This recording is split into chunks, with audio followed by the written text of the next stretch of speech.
Now, Xavier Enjoy, the country director of Action Aid Uganda, and other environmental activists are pushing for increased funding for agroecology and sustainable farming practices from government authorities in Uganda. The call for action was highlighted through the streets of Kampala during a Climate Week Solidarity March organized under the theme From Words to Action. Do we want climate justice?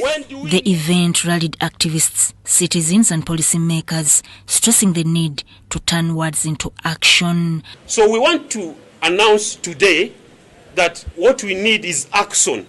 Action shifting away from destructive activities such as production and financing of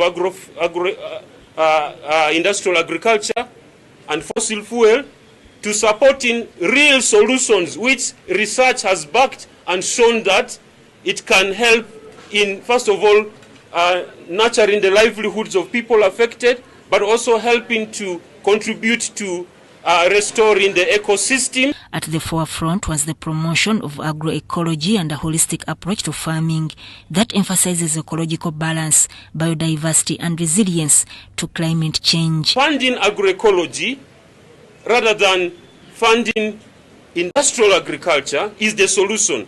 Funding renewable energy rather than fossil fuel is the solution. And so we are here to call to action all stakeholders from all walks of life.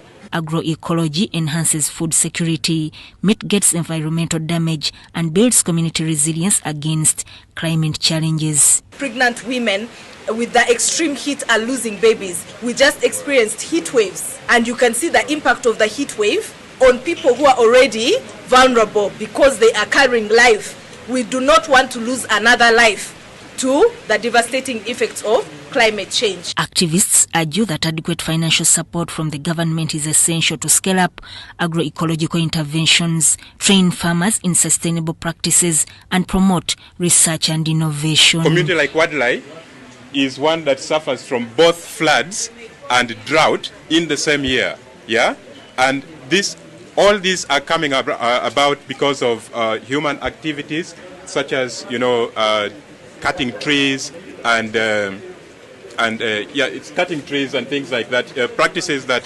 contribute to growing degradation of the vegetation. They stressed the need for policy reforms that prioritize within the national agricultural agenda. Cutting of trees is too much.